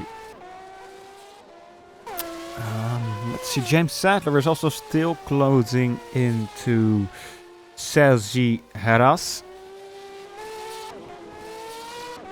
But not really by a lot. Last lap was 4/10, but the gap is still, what is it, 1.5 seconds just about. Yeah, it's not a massive gap, and there's not long left in this race. We're on lap 32 off 35. I'm just having a look at Yossar Araneda. He's behind Cameron Roger, who's come out of the pits recently. So Cameron now with the super soft tyre on, but the gap between himself and Josh Radford is obviously much bigger than it was before. And with the tyres, yeah, I'll tell you what, do you want to know what caught me out, Felix? And it's something really dull and boring. Well? Okay, well, the last time I really did any commentary on rFactor 2 was on the pre-Steam version of the game. And the tyres, they looked good, they looked how they did, but I've just realised that the tyres now seem to have a hell of a lot more detail on them when they're brand new, so I mistook that sort of new looking tyre as being an old looking tyre from pre-Steam. Ooh, alright, that's quite interesting actually. I mean, I could be absolutely bonkers and wrong about that, but that's what it appeared to be like for me, so that's what I'm going with. Just don't ask me to add anything up, because we know how that goes. Cameron Roger, he has just had a car come out of the pits next to him. It's not a car for position though, but Araneda is gaining on Cameron Roger, and the back marker is actually trying to overtake Cameron Roger, who sort of moves across and says, "No, you're not doing that, my friend." Well, yeah, Cameron is probably gonna be pushing like hell to, well, yeah, to try and get anything out of his super softs. But to be fair, the gap to 10th position at the moment is 9.5 seconds. So if he has 2 laps to go, he's gonna have to be 4.5 seconds a lap quicker or something. Yeah, that's, I mean, you could say it's a lot to ask, but given the tyre compound difference and the wear rate difference, it could be doable. You never know. It could be, yeah, but at the moment Josh Radford is putting down 21s, and Cameron just did a 19.7, so... Thinking about it as well, not only that, Josh Radford's still on the lead lap. So Cameron Roger, he hasn't got that 35th lap to catch him. He's only got the 34th. Yeah, exactly. So that's definitely not going to help him in any way. And I think maybe not the wisest strategy call here from Cameron Roger. But now James Sadler is getting really close to Sergi Heras. Oh, you're right, he is. And not only that, Savely's been gaining on Disley as well. But yeah, James Sadler all over the back now of Sergi Heras. I don't think he's going to be able to have an attack into the hairpin. No, he's not. But if he can apply some pressure, get the guy ahead to make a mistake, which he may just have been able to do, then he can try and attack a little later on in the lap. Because, I mean, Heras is in a situation now where he will probably be looking in his mirrors a little bit, and Sadler is pushing hard. Yeah, Sadler is pushing hard. Maybe also the tires of Sergi Heras. He's on the soft tire. Maybe going off a little bit, and we are on the last lap now, so Martin Shevchenko still has 1 lap to go. And guess who's just pitted? Dmitry Zarov. Or no, Josh Radford. No, Josh Radford. Why? Why would you pit on the last lap? This is gonna promote Cameron Roger into 10th position. He will be happy about it. I am sure about that. But let's see James Sadler now coming out of the final corner. Pushing hard now. Really close. And I think the same goes for Tom Sadley and Blair Dishley. I don't know if you could take a look on that. I already have there. Then no movement there. Alright, so James Sadler now probably gonna try and make a move coming into the hairpin now. Here we go. Around the outside. Is it possible? It might be possible. Is he gonna do it on the power? It's gonna be side by side coming through the second sector now. Hold your breath, because this is where the crash happened earlier. But no, Sadler has backed out of it. Probably a wise move there. But now let's go to Martin Stefanko. Comes over the line, takes the victory here for the second round of the 2017 Winter Series, the feature race. And Martin Stefanko, takes the win that was taken away from him last week. And he does so in a magnificent style. Journey Simocic comes home second. Blair Dishley takes third position. Tom Sadley right behind him. Lucas Schmidt in fifth position. And in sixth it is still Sergi Eras. And James Sadler not able to overtake him here in the last lap. So now it is a little bit of a wait for Arif Roslan to come through the final sector and probably take 8th position home. Cameron Roger already finished in 10th position, so he is confirmed on the reverse grid pole position. Let's see, Arif comes over the line here and takes 8th place, and now it is waiting for Mizarov right behind him, and he takes 9th position. So that is our top 10 in this race. Of course, there are quite a few people more. Also, quite a lot, a lot of DNFs. 18. I just saw that count. 18 DNFs. 18 DNFs in this feature race. Of course, crashes are bound to happen with 39 cars starting on the grid. I tell you what, though, there's a couple of interesting DNFs in there. One's for an engine, and one is for fuel. For fuel, right? Well, that's not the smartest move. Yeah, and that was on lap 20. So unfortunately for that driver, 15 laps worth of fuel too short, I'm afraid. Yeah. Well, Martin Stefanko going for some victory donuts here at the start-finish line. Hits the barrier there. That's not right, Martin. You have to do it right. But yeah, great stuff here from Martin Stefanko.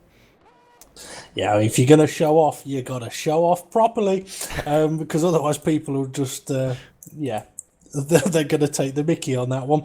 But if you're going to put it in the barrier, make sure it's after the race, because I tell you what, that was an interesting and difficult race to keep up with, if I'm honest. Yeah, definitely. It was was a difficult race to keep up with, but I think we managed. Not too bad. Let's switch to the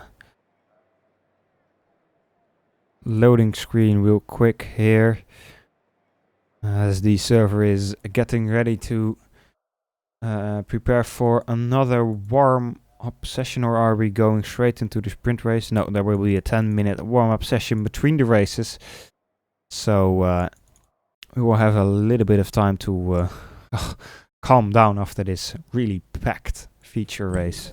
Yep.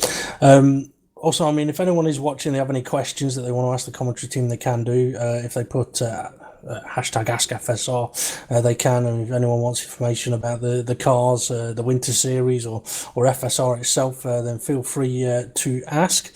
So yeah, I know I need a breather after that race. I mean, very exciting, very interesting.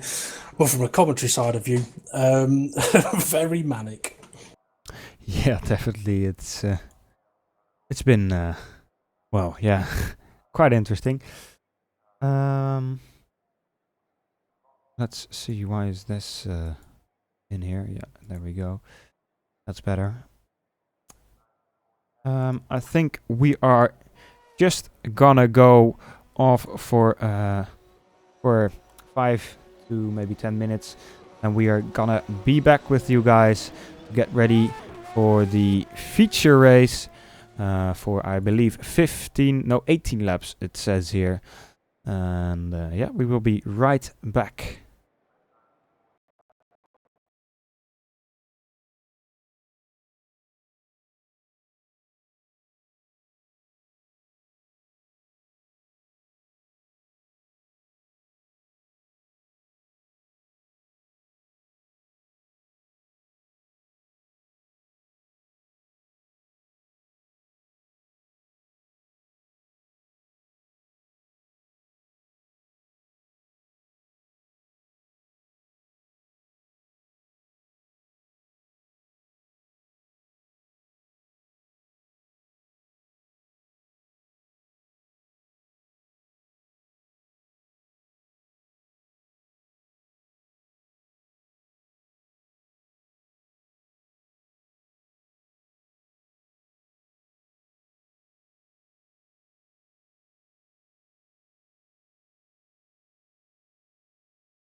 And welcome back, everybody. The formation lap is going for the sprint race here of the second round of the 2017 Winter Series we've had. And already quite exciting first feature race here. And now it's gonna be an interesting sprint race. The top 10 finishers from the feature race are switched round.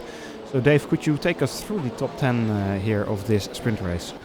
I can do. Just let you know, I think Chris is just checking to make sure that the grid is correct. And I'll give a little information on Josh Radford as well. Reason he pitted late in the race was he was running out of fuel and needed to top it up. So top 10 at the moment then, Cameron Roger, who looked into that 10th position, which puts him on pole position now. Dmitry Zarahov in second place with Arif Roslin in third. James Sadler taking fourth place with Sergei Heras in fifth. Lucas Schmidt holding sixth position and Tom Satherley in seventh place. Blair Disley, he's going to get to have a look at the back of Satherley again because he's starting in eighth position with Yerny Simoncic in ninth. And for Martin Stefanko, starting in 10th place now, he'll know that he's got 9 decent drivers ahead of him that are not going to be easy to pass. But it does look like he had the pace in the previous race. So if he keeps his cool and keeps his car intact, it could be doable. Yeah, definitely. If he keeps it all within one piece, he might be able to get the podium in here and might be even able to take the win once again here. It's not gonna be easy for him, but it's definitely not impossible as well. No, I mean, what he's going to have to be careful. I mean, what all of the drivers going to have to be careful of is how they start this race. We saw how the feature race went. So the likes of Jos Alaneda and Barbukov and Ayres behind Stefanko, they're not going to want to get too involved, but not long until the lights go out here as the last few cars line up in their positions, which are around the final chicane. Yeah.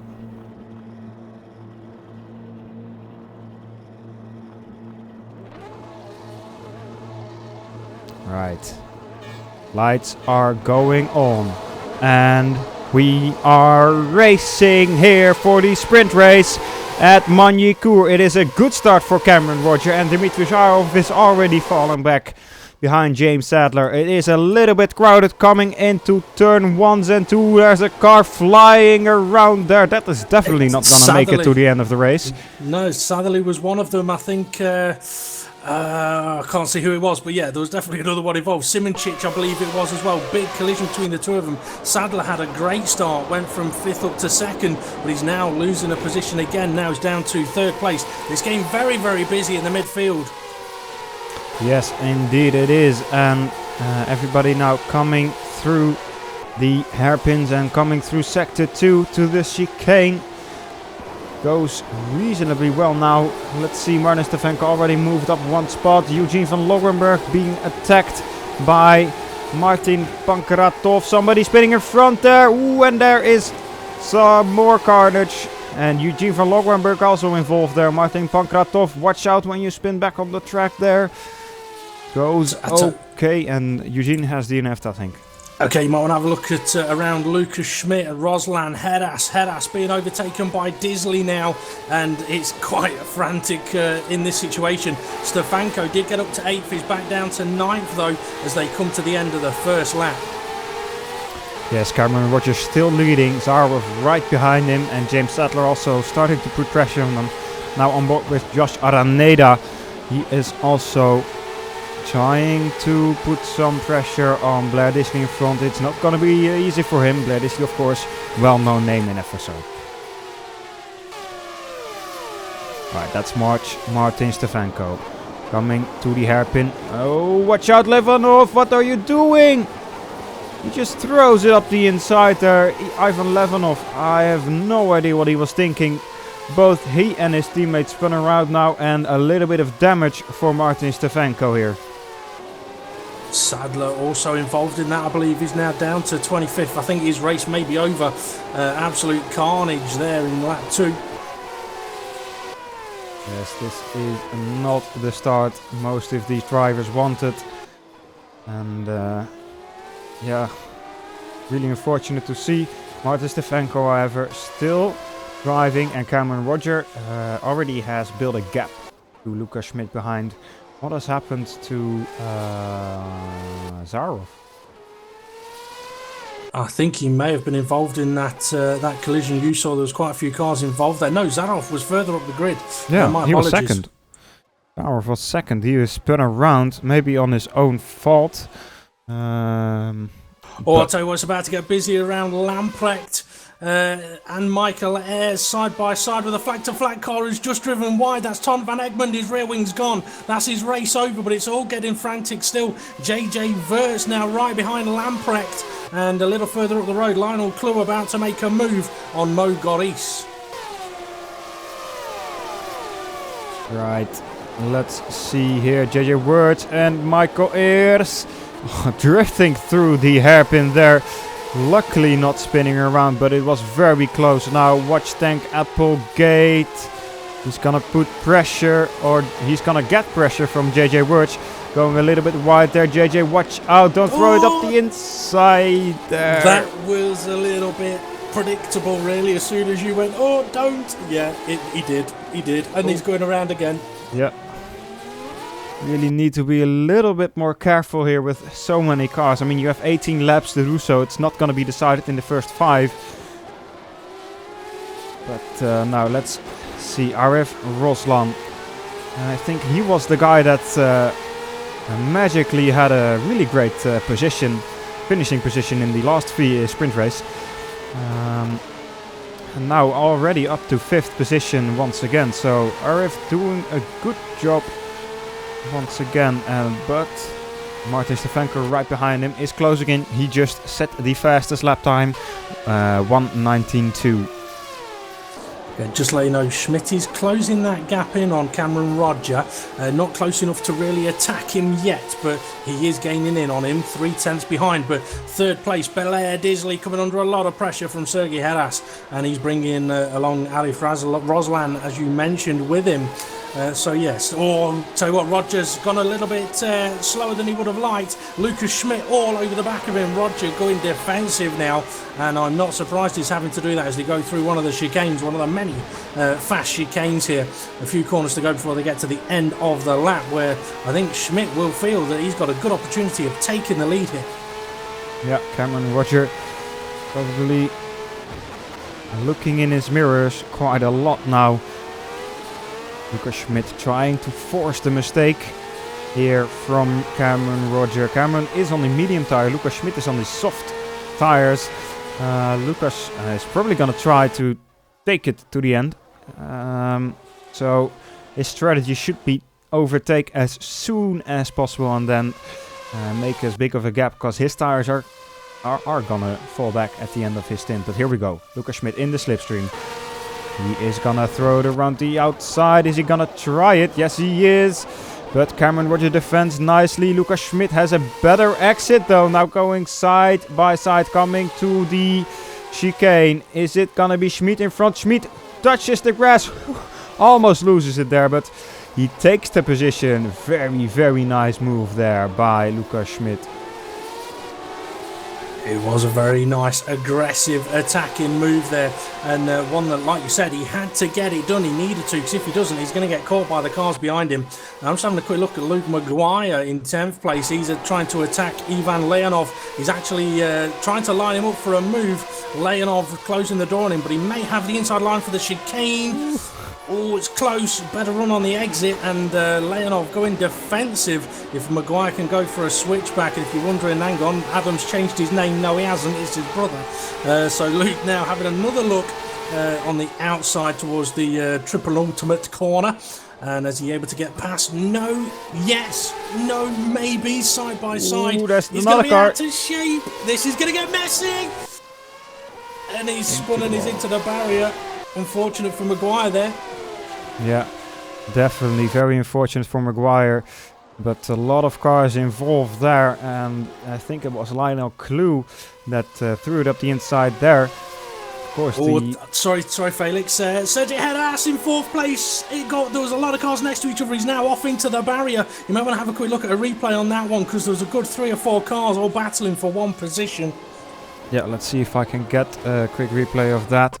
Here we go. Indeed, it was with Levanov. And, oh wait, this is Luke Maguire. This is the wrong one. Whoops, we saw that already. Coming to turn 1, I think it is with Cameron Roger, who fell back a little bit. Cameron squeezed him on the outside a little bit. Let's see. Let's turn it down a little bit further. They're coming through the hairpin. Going side by side. Harris leaves the space. Cameron doesn't really do so. Harris really on the curb, but mashes the throttle and gets a lot of wheel spin into the side pod of Cameron Roger and then spins it into the wall. So might be a little bit of his own fault. Okay, Lucas Schmidt, he's opened up a little bit of a gap up at the front now, 7/10 of a second to Blair Disley, but Disley, he's going to try and close that gap in if he can, and I tell you what, on the straights he's doing so. He's right behind Lucas now. In 3rd place, we've got Cameron Roger trying to catch up to the lead in 2, and he's bringing Martin Stefanko with him. So Stefanko, playing it cautious in the opening 2 laps, has paid off because, in a way, he's basically been gifted 6 positions. Yeah, indeed. And that's probably the way it should be done. I mean, first couple of laps is always getting used to the car, getting used to the guys around you. And don't do anything stupid. Don't be too aggressive. Of course, if there is a position up to grabs, take it. But don't throw it in there like a madman. But now Blair Disley is closing in on Lucas Schmidt.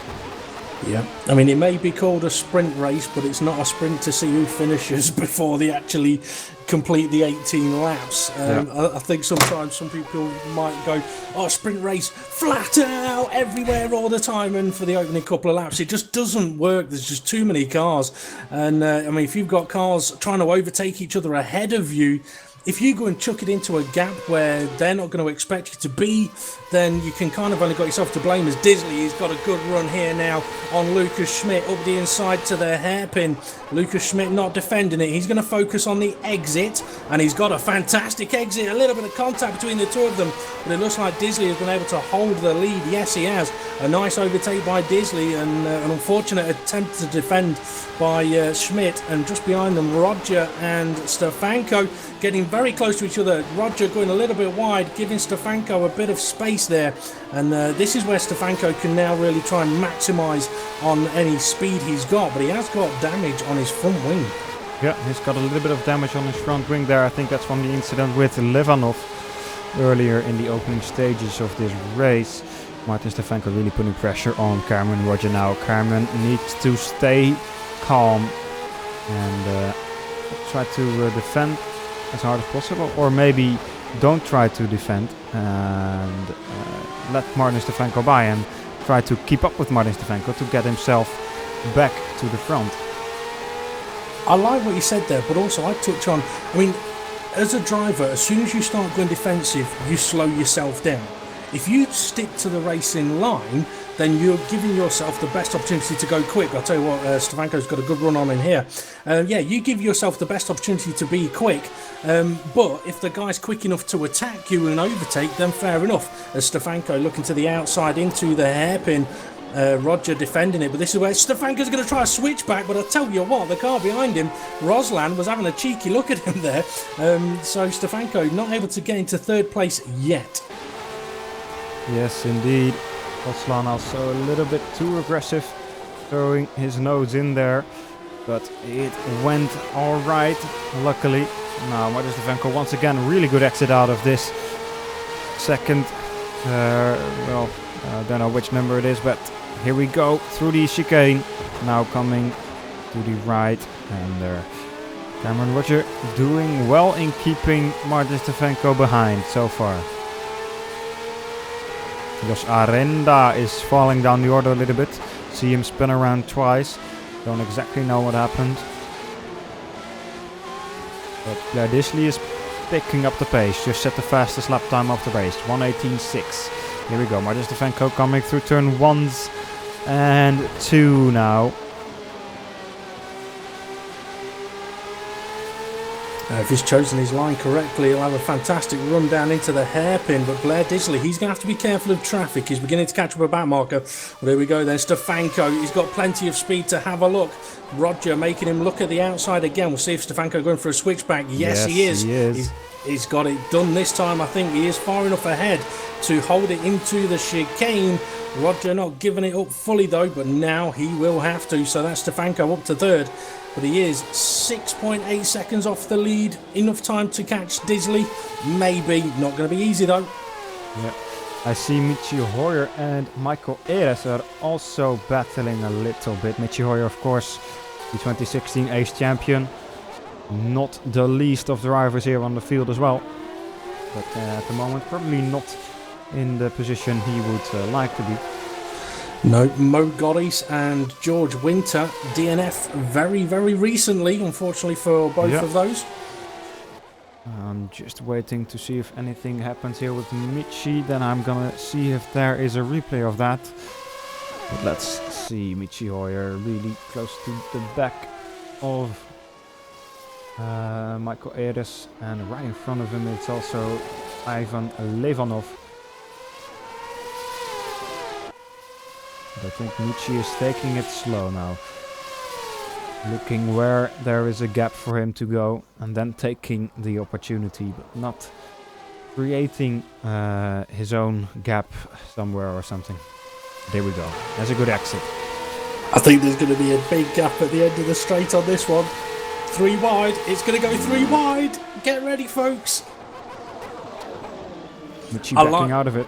I was going to say, I like the way that Michi saw what was happening there and thought, you know what, I'm going to back out of this one and see if those two just hit each other, and it's going to allow Michi Hoyer to make a move anyway. Sensible driving by him there, makes an overtake without actually having to do anything. Head of that into the wall without a rear wing. Don't know what happened there. I'm going to have a watch in that in just a minute. But Michi Hoyer still charging through the field here. Yeah, at the moment in 9th position. Yeah, I was just flicking through the cars there. Oh, and I tell you what, Michi Hoyer's got a good run on Leonov now. Leonov was a little bit slow on the exit of the corner, and Hoyer is side by side with him, just ahead into the next right-hander. He's going to have to go all the way around the outside now into the little chicane. He is ahead. That could give Leonov a good exit, but Leonov's under attack now. And Michael Eres. Yeah, Michael trying to capitalise there, not quite able to though.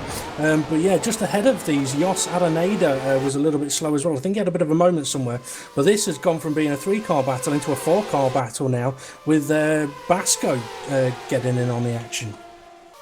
Yeah, it's getting more and more exciting here. Now Michi defending here from Ivan Levanov. There's contact between Levanov and Michael Eres. Michael losing a little bit of his front wing there. But Michi Hoyer now starting to pull away from these guys. Oh, Barbukov! Oh no, oh no, oh no, oh no! Who's that ahead of Barbukov? Dylan Scrivens. Yeah, Dylan Scrivens. Like, yeah, one of them was going for an overtake. I think Scrivens was going for the overtake, and a little bit of contact, ended up in a big crash. Yeah, let's see. I got the end of that crash. Let's see, here we go. Scrivens going side by side, coming to the fast chicane. Was there room? No, there really wasn't any room. Scrivens just looked like he squeezed it a little bit too much. Let's go on board with Barbukov here. Barbukov also steering to the left a little bit too early, and that caused Scrivens to lose the rear end a little bit, and then spin back into the front of Barbukov and go into the wall himself. Not very good for... Okay, just to update you, Roslan all over the back of Cameron Roger, and I think something may have happened to Blair Disley. The gap has just come down from him to Schmidt and to Stefanko. Stefanko now only 4 seconds off the lead. Stefanko looking pretty quick at the moment, but yeah, Roslan close. Ivanov and Michael Ayres have made contact. Michael into the barrier, and Ivanov rejoined very aggressively, takes out, who is that? Lamprecht, I think. I think it possibly might have been Basco as well. I think he may have been involved in that one because I was on board one of the cars there and saw him spinning off. Let's see, they were going side by side into the chicane wall. That was not gonna work. Then Levanov. Schmidt, sorry, Schmidt has just had a big off. He's gone from second place down to fifth. That's allowed Stefanko up into second place and Roger into third. What has happened to Schmidt? Let's see the replay of that. Was it with a back marker or something? It's quite close with the car there. Yes, it was indeed the car in front. Schmidt had to evade, had to do some evasive action, go on the gravel and spin the car around. Yeah, really nothing he could have done about that there. Unfortunate for Lucas Schmidt. Yeah, I've just seen the replay of it on Twitch there. Yeah, you're right. I mean, the guy ahead loses control and nothing Schmidt could do. Unfortunate for both drivers there. But I tell you what, Roslan, he's all over the back of Cameron Roger again. He's applying as much pressure as he can. If he applies any more, I'm going to have a heart attack. Right. But this sprint race is already starting to come to an end. Only 5 laps remaining. 4 after Blair Disley comes over the line here. We're really starting to put some pressure on Cameron Roger now. Cameron Roger's got a back marker ahead of him. That's going to possibly give him a little bit of extra speed down the straight if the back marker decides to just keep it flat out. But he also could have given him an understeer around Estoril. And here comes Roslan then. He's going to have to be careful of Roger moving across to pass the back marker. I'm not surprised that Felix just made that noise then. He's not having a bit of a moment. He just saw what was possibly going to happen there. Thankfully, I tell you what, the back marker did really well to see. Because where the back marker went, it was the right place to go. But it just happened to be that's where Roger thought, I'm going to overtake you this side. Yeah. A little bit of miscommunication. I think they were teammates as well, both from the flag to flag, so might be some screaming over the TeamSpeak as well. Possibly, but I'm sure they're all going to be rewinding that bit of the video. Somebody where you go, having a leg spike there. Don't know what happened. But Ivan Levanov is spin around. What happened there? Levanov and Schmidt both off track just a second ago. Jos Araneda side by side with Rian Lamprecht. Hopefully it's not going to end badly because they've got a car right behind them. 3 cars right behind them actually. And if they have any kind of contact, they're going to be taking them with them. Oh, so close into the second chicane there. Yeah, very close. That's Lukacek as well involved. And Lionel Clue as well. Ooh, almost making contact there, the red and blue car. There, those noises again. I made them as well, but I didn't have my button press. Lamprecht! Very close there to the front wing of Lionel Clue. I'm not surprised that car pitted. I think I'd have done the same because this battle is continuing on into turn 1. Is it going to be contact? No. Oh, yes, no. No. I don't know if what's worse, watching this or being involved in it. I don't know, but it is very intense. And Lukacek, DNFs, parks his car in the pit lane, I believe. Might have not enough fuel on board. But let's see, also Arif Roslan still really close to Cameron Roger. Arif will be smelling the podium, and with only 3 laps to go, or 2 laps almost, it's gonna be interesting to see what Arif can do. It definitely is. I'm just going to have a quick look. Okay, yeah, I mean, let's see, Roger and Aslan, closest battle up near the front, and then the next closest battle is sort of Lamprecht in 10th, Clue 11th, with Michael Ayres behind them. So yeah, I'd probably keep an eye on that battle for 3rd and 4th place, because that's where the action may be. Yeah.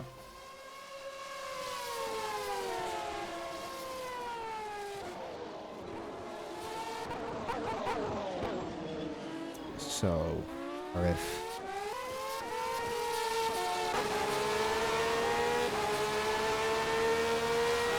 Oh, Lionel Clue, he's had a spin like we saw that back marker do. Off he goes into the barrier, half his front wing gone. Has he lost the rear as well? No, he hasn't. I tell you what, I think the car behind him, he just, new underwear, please. He spun around 5 times.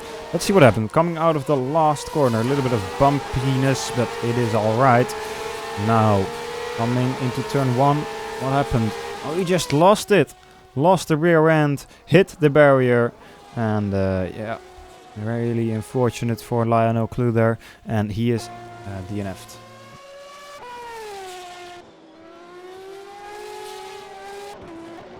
Now, some people might wonder how he's managed to have a spin there like that, but because it's not the most difficult of corners.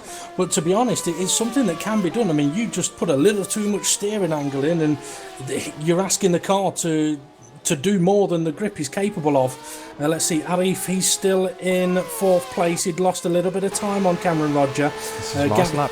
Yeah, it is last lap. Disley, 5-second gap to Stefanko. And Roslan, he's got a good run on Cameron Roger here, and Cameron's got a little bit of traffic ahead of him as well. Yeah, indeed. So this is going to be a last lap battle here between Roslan and Cameron Roger. It's going to be for the last position on the podium.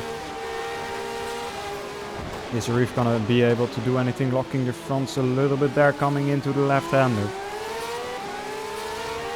Well, Disley is coming into towards the final few corners now. If you wanted to spot him across the line, he's got 3 corners to go. Yep. So here we go then. Blair Disley takes the win once again. Last week he also won the sprint race, and this week he does it again. Blair Disley takes the win here for the 2nd round of the 2017 Winter Series, and does so in great style. Martin Stefanko comes home 2nd, great stuff from him. Cameron Roger 3rd, and Arif Roslan 4th. Lucas Schmidt manages to take home 5th position after some incidents in the middle stages of this race. Michi Hoyer comes home in 6th, great drive from him. James Sadler had some troubles in the start as well, comes home in 7th. And Michael Ayers, a new guy here, does also very well to come home in 8th. Is it 8th? Yes, there's a little bit of a slide there coming out of the last turn. And Rian Lamprecht comes home in 9th. Ivan Levanov then rounds up our top 10 with Karol Basko just finishing outside it. I'll tell you what, Arif Roslan gave it his all on that last lap. He had a bit of a moment though coming into the 3rd to last corner, which destroyed any chance of a final attack. And I tell you what, there's 3 cars sharing a pit garage, so they're having a bit of a wrestling match down there. One of them being James Sadler, and I think it's Dylan Scrivens as well. So it's like they're either having a fun party or they're having an angry argument in there. I see. I think Sadler not really happy with what happened there, but yeah, of course. Very great stuff. And Blair Disley here driving slowly with the cars flying past him on the left and the right. But yeah, great stuff here once again from Blair Disley. He did it last time round. He does it here once again. And for the championship, that's gonna benefit him. And also Martin Stefanko, of course, who comes home in 2nd in the sprint race once again. So yeah. Great amount of points are being gained here by both of them. Yep, there's another exciting race as well. I will quickly mention as well that if this gets put up on YouTube, and anyone has been sat there for the last 2 hours posting on YouTube comments asking us questions, you'll know why we haven't answered. It's because this was hosted a few hours before you've actually seen it. But yeah, I mean, a very exciting, action-packed, a lot going on. I mean, probably a few questionable moments of driving from some people, but I mean, in some respects, the Winter Series is for people to come and learn and have a go. But I think what every driver or most drivers would ask for is that people don't do anything sort of too suicidal. Yes, mistakes happen, but yeah, show your racecraft, not your crashcraft. Yes, that is well said there. And yeah, I think I don't know, probably gonna be difficult for us to do any interviews So I'll wait just a minute or two. Last week we had Martin, but I don't know if he is gonna hop on or anything. But yeah, it's been a good second round again. Of course, we once again had a really full grid. 39 cars at the start of the feature race, and I think it's not been too bad with the crashes. Of course, with such a big grid, crashes happen. But it's not like we had a big 20 car pileup or something. No, definitely. I'd agree with you. I mean, I remember, was it one of the FSR races from Melbourne last season where I think it was last season where there was one crash that I think took out about 15 cars. So yeah, I mean, I suppose cars falling out throughout the duration of a race is much better than one collision that destroys a lot of cars. Yeah, definitely well said there. Well, I don't think we are gonna see anybody joining us, so I think it's time to wrap it up for today. Next week is gonna be round 3. We're gonna be driving at the beautiful circuit of Laguna Seca, so that's gonna be interesting with these cars going from down the corkscrew. I think Chris it's in 2 weeks. It's in 2 weeks. Oh, Yeah. whoops! 2 weeks We have time. a week break.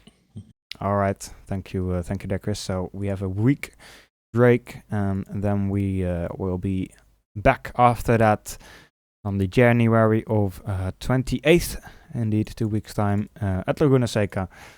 Gonna be a very interesting track there, and I hope to see you all back there. If you watch this whole live stream back on YouTube, congrats to you. Great stuff, and yeah, I hope to see you all next week. Anything to add still, Dave? No, other than one of the drives has commented saying, when can I watch, I'm guessing watch this race back? So will it be available on Twitch straight away? Will it be uploaded to YouTube? I don't know if it's straight away available on Twitch already, but we're gonna upload it to YouTube anyway. So probably gonna be if I gonna manually upload it, it's probably gonna be in maybe 1 hour, maybe 2 hours. But probably still today, it's gonna be online for you to fully watch. Okay, and I think the very last thing I would add is well done to all of the drivers that got to the end of the race. If you didn't get to the end of the race, or even if you did, but you think you may have caused a collision, probably one of the best things you could do is have a look at your replay, see who it was that you made contact with, drop them a little message, giving them an apology. It can go a hell of a long way doing that. You've got more chance of being helped in the way of learning better racecraft by apologising than going, oh, well, I went for it, you were there. You know what? It happens. So, yeah, a lot of respect can be earned in that way, and learn from your mistakes. That's probably one of the most important things. Other than that, thank you very much for watching. As you said, thank you very much for watching, and until 2 week times. See you.